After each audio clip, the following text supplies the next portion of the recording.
Hello everyone, आज हम बात करेंगे क्वांटम थ्योरी ऑफ स्कैटरिंग। तो क्वांटम थ्योरी ऑफ स्कैटरिंग में पहले हम देखेंगे क्लासिकल और क्वांटम में डिफरेंस क्या रहता है। तो देखो, दीज आर क्वांटा पार्टिकल्स, यानी कि क्वांटा मीन्स ड्यूअल नेचर के, राइट। ये क्वांटा पार्टिकल्स होते हैं, वो डुअल नेचर शो करते हैं। जो साइज़ होता है टारगेट का बहुत स्मॉल होता है, एटॉमिक साइज उसको बेसिकली लिख सकते हैं 10⁻10 ऑफ मीटर। ये रिजिड होता है अपना, ठीक है। तो क्वांटम थ्योरी ऑफ स्कैटरिंग के अंदर जब हमें स्कैटरिंग को लेके आना है तो हम अज्यूम करके चलते हैं कि जो हमारा टारगेट है वो बहुत फिक्स है, स्मॉल है, रिजिड है, और उसका पोटेंशियल जो है वो इलास्टिक है, यानी इलास्टिक बोथ आर इलास्टिकली और वो इलास्टिकली स्कैटर है। इलास्टिकली स्कैटरिंग का मतलब क्या होता है कि काइनेटिक एनर्जी जहाँ पे कंजर्व हो, तो काइनेटिक एनर्जी इनिशियल पार्टिकल और फाइनल पार्टिकल की बराबर रहेगी। दोनों प्रोजेक्टाइल और पार्टिकल जो होते हैं वो दोनों स्पिनलेस पार्टिकल्स होते हैं। इसका बेसिक भी पढ़ाऊँगी मैं आपको। इसका सबसे पहले बेसिक पढ़ना पड़ेगा, तब आपको चलेगा पता कि प्रोजेक्टाइल क्या है। तो ऐसे नॉर्मल बताती हूँ मैं आपको। ये मेरे पास, मान लो मेरे पास ये कोई बॉडी है M1, ये हिट कर रही है एक बॉडी को और स्कैटर कर जा रही है M1 ऊपर से, ये M2 है, राइट। तो स्कैटरिंग क्या होती है, जब एक बॉडी हिट कर रही है दूसरी बॉडी और दूसरी बॉडी की वजह से पहली वाली बॉडी अपनी डायरेक्शन बदल देती है, हम उसको बोलते हैं स्कैटरिंग, ठीक है। तो स्कैटरिंग में बस दो चीज़ें होती है, एक टारगेट होता है, एक बॉडी होती है, ठीक है। और टारगेट क्या होता है, जिसकी वजह से बॉडी की डायरेक्शन चेंज होती है, और बॉडी की होती है जो टारगेट को कोलाइड करते हुए अपनी दिशा को बदल देती है, राइट। इतना बता सकते हैं मैं इस टॉपिक में, इतना ही बता सकती हूँ, क्योंकि बेसिक ज़्यादा पढ़ाया तो वो इस टॉपिक के बाहर चला जाएगा। So both target and projectile जो होते हैं वो क्या होते हैं, स्पिनलेस पार्टिकल्स होते हैं, नॉन रिलेटिविस्टिक होते हैं दोनों। नॉन रिलेटिविस्टिक का मतलब होता है कि स्पीड ऑफ लाइट, इनकी जो स्पीड होगी वो स्पीड ऑफ लाइट से कम रहेगी, राइट। सो जैसे अगर हम एग्जाम्पल लेके चलती हूँ, मान लो तुम्हारे पास जो प्रोजेक्टाइल है और टारगेट, ये दोनों के दोनों मोशन में, ये भी एक दूसरे की तरफ बढ़ रहे हैं, इस तरह से बढ़ रहे हैं, है ना। ये दोनों बढ़ रहे हैं, तब भी कुछ भी कर लो तब भी स्पीड तुम्हारी प्रोजेक्टाइल के लिए भी ज़्यादा रहेगी और यहाँ पे इसके लिए भी ज़्यादा रहेगी। अच्छा, एक और केस लेके चलते हैं। मान लो कोई इनमें से कोई एक फिक्स है, तब भी स्पीड जो होगी वो ज़्यादा ही टारगेट को फिक्स कर देते हैं और प्रोजेक्टाइल को मूव कर देते हैं, क्योंकि टारगेट हमेशा फिक्स ही रहता है, ठीक है, क्योंकि उसकी वेलोसिटी जो होती है वो 0 के बराबर होती है प्रोजेक्टाइल की। इसको हम बोलते हैं प्रोजेक्टाइल। इस प्रोजेक्टाइल या इंसिडेंट पार्टिकल, इसको इंसिडेंट पार्टिकल बोलेंगे, प्रोजेक्टाइल भी बोलेंगे, और ये होता है टारगेट, राइट। तो उसकी वेलोसिटी हमेशा टारगेट की 0 ही रहती है, तो ये मूविंग है, ठीक है, ये मोशन में है। उसकी वेलोसिटी c जो कि वो ज़्यादा होगी स्पीड ऑफ लाइट, ठीक है। स्पीड ऑफ लाइट से इसकी स्पीड ऑफ लाइट ज़्यादा ही होगी इसकी वेलोसिटी से। चौथा पॉइंट बोलेंगे, जो इंटरेक्शन टाइम होता है। अब तुमको डायग्राम के थ्रू मैं बताऊँ, जब मेरे पास कभी भी टारगेट को हिट कर रहा होता है कोई चीज़, तो टारगेट के पास ना अपने एक पोटेंशियल होता है, ठीक है। जब कोई रे आती है तो वो यहाँ को मूव करती है, तो कितना टाइम यहाँ पे स्पेंड कर रही है टारगेट के पोटेंशियल में, हम उसको बोलते हैं interaction time. The target is very short range potential, so the interaction time, the particle when reaches to the target's electric field या potential बोल सकते हैं, target potential, then the time it spend called interaction time। ये interaction time जो तो बहुत small, तुम खुद देखो, आ रही है टारगेट यहाँ आ रहा है, इसकी पोटेंशियल इसी टकरा जाता है, मतलब बहुत छोटा सा टाइम स्पेंड कर रही है, तो इंटरेक्शन बहुत बहुत बहुत बहुत ज़्यादा कम है। तो हम अब श्रोडिंगर इक्वेशन देखना चाहेंगे उस केस के लिए जब टारगेट और पोटेंशियल दोनों मोशन में है और जब एक कोई फिक्स है, ठीक है।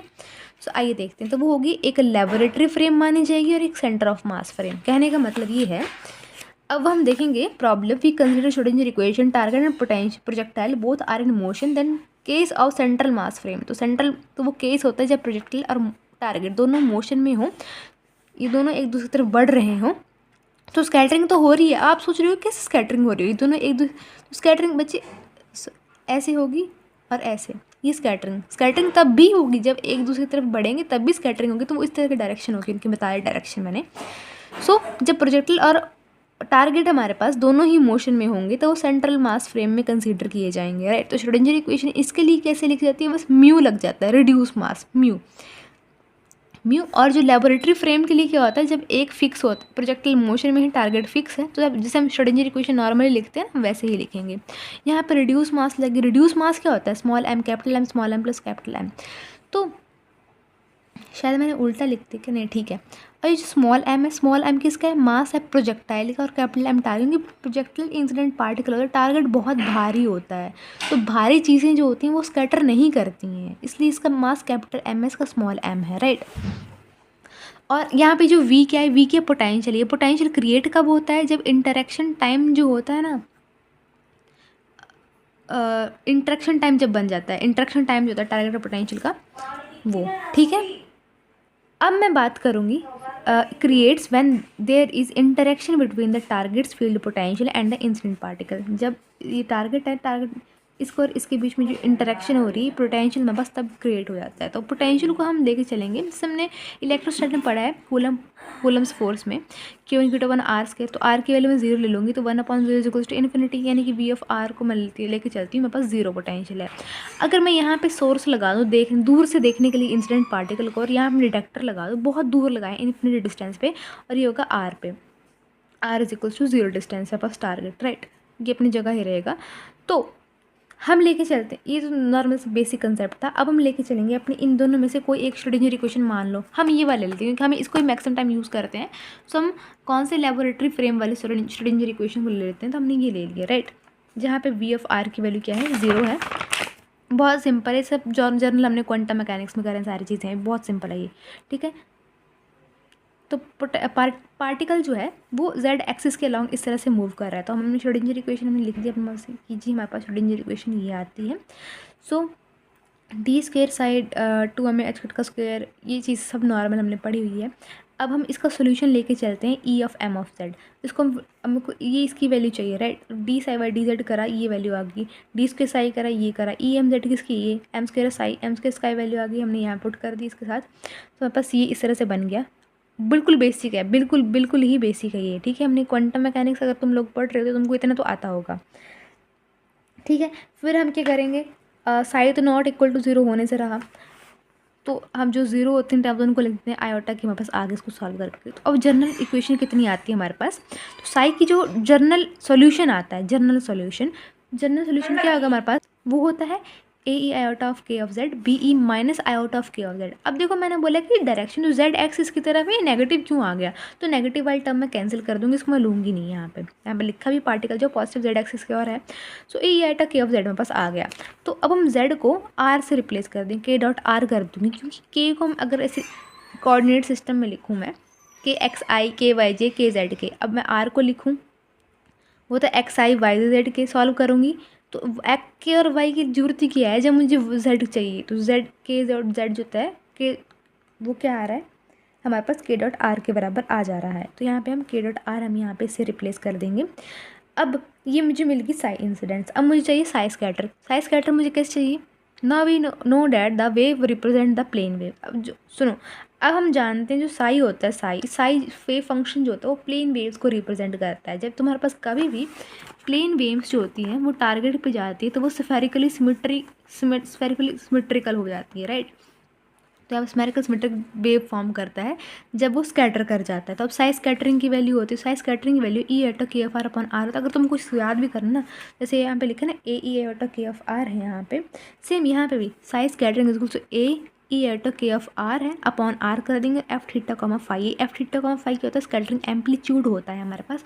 बाद में हम इस एफ थीटा कॉमा फाई को रिप्लेस कर लेते हैं एफ ऑफ थीटा से, राइट, क्योंकि थीटा जो था वो फिक्स रहता है और फाई जो था वो मतलब चेंज होता रहता है, तो उसको हम नहीं लेते हैं। इतना बेसिक है, बहुत बेसिक है, बनाऊंगी वीडियोस में भी, मैं आपको समझ आ जाएगा तब भी, ऐसे यहाँ भी ऐसे पता चल ही जाएगा थोड़ा बहुत।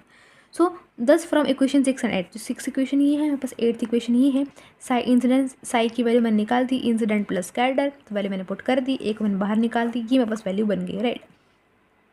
अब मुझे निकालना है डिफरेंशियल स्कैटरिंग क्रॉस सेक्शन। तो डिफरेंशियल स्कैटरिंग क्रॉस सेक्शन का फॉर्मूला क्या होता है, ये होता है क्वांटम मैकेनिक्स के लिए I s upon I naught into r का स्क्वायर। ये सब मैं फार्मूलाज पढ़ाऊंगी आपको, कोई चिंता की जरूरत नहीं है इतनी, ठीक है। क्वांटम मैकेनिक्स के अंदर तो इंटेंसिटी को हम क्या करते हैं, करंट डेंसिटी से चेंज कर देते हैं, तो यहाँ पर करंट डेंसिटी आ जाएगा मेरे पास, राइट। अब जे स्कैटरिंग और जे इंसिडेंट निकालूंगी और बस आ जाएगा आपका। तो देखो ये न्यूक्लियर स्कैटरिंग जो न्यूक्लियर फिजिक्स में बिल्कुल उससे सिमिलर वैल्यूज़ हैं इसकी, राइट। सो जे का वैल्यू क्या होती है, H cut upon 2 M I psi square del psi side. अब डेल की जगह मैं क्या भरूंगी भाई, D by D of Z, क्योंकि जेड एक्सिस की और ही हमारे पास पार्टिकल मूव कर रहा है इस करके।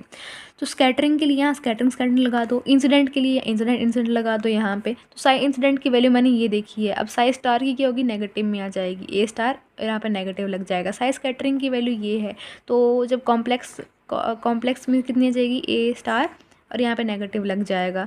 अब पहले हम इंसिडेंट के लिए कर लेते हैं, राइट। यहाँ पे साई स्टार इंसिडेंट की वैल्यू करो और डी बाई डी जेड करो साई इंसिडेंट का, मतलब नॉर्मल डिफरेंशिएशन तो कर लेंगे आप, है ना।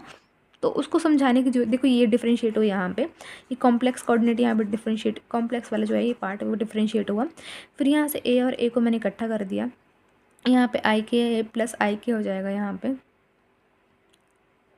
और 2i के ले सकते हैं हम यहाँ पे इसको। और जस्ट नॉर्मल सॉल्व कर रहे हैं हम यहाँ पे, ये और ये नेगेटिव हो जाएंगे, ए का उसके हमने बाहर निकाल दिया, राइट, कॉमन करके। सो हमारे पास जो वैल्यू आती है उसको सॉल्व करके एच कट ए का स्केयर के ऑफ एम मॉड के ए ऑफ के स्केयर, ये इंसिडेंट की वैल्यू जाती है। सिमिलरली हम स्कैटरिंग के लिए भी सिमिलर करेंगे, बस यहाँ पे वैल्यूज जो होंगी बस स्कैटरिंग की वो पुट करेंगे। तो मैंने डायरेक्ट रिजल्ट लिख दिया इस बार, क्योंकि इसको डिफरेंशिएट तुम खुद कर लेना अब, ठीक है। अगर चलो डिफरेंशिएशन तुमने देखनी है तो मैं कॉपी बता देती हूँ अपनी एक, ठीक है। देखो ये मैंने करी हुई डिफरेंशिएशन, ठीक है। तो अगर तुम लोगों को स्क्रीनशॉट लेना है इसका समझने के लिए कैसे हुई ये डिफरेंशिएशन, तो तुम देख लो।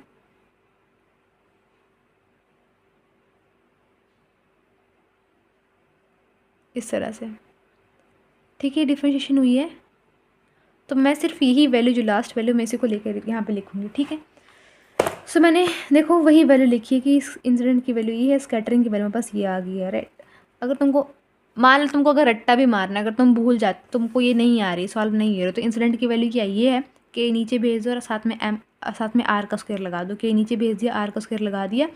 अब क्वांटम मैकेनिक्स की बात करें तो यहाँ पे F theta comma five mod का स्क्वायर तो लगता ही लगता है।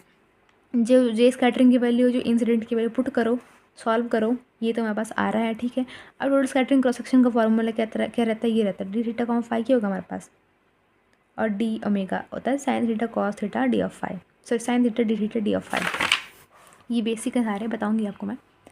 सो ये इनकी वैल्यूज़ होती हैं बेसिकली, जो डी थीटा कॉमा फाइव की क्वांटम मैकेनिक्स में ये जो एफ का मॉड का स्क्वायर होता है, राइट। तो एफ का मॉड का square sine D theta D five कर दी मैंने। थीटा और फाइव की रेंजेस होती हैं हमारे पास ये, ठीक है। तो जो रेंजेस जो मैंने अप्लाई कर दी हमारे पास ये वैल्यू आती है, ठीक है। अगले हम टॉपिक पढ़ेंगे पार्शियल वेव एनालिसिस, तो उसको मैं बाद में बताऊँगी video. Thank you so much. ये बेसिक है, बेसिक समझ आ जाएंगे, मतलब बेसिक भी देखने हैं तो देखो, बेसिक तुम बेसिकली यहाँ से देख सकते हैं, तुमको पता नहीं चलेगा वैसे यहाँ से देखा जाए तो। कोई बात नहीं, मैं ऐसे नहीं, मैं वीडियो बना दूँगी आपको, कोई दिक्कत नहीं है। इसके बाद ये वाला करा है, ठीक है, कोई बात नहीं, बनाऊँगी बेसिक भी। Thank you.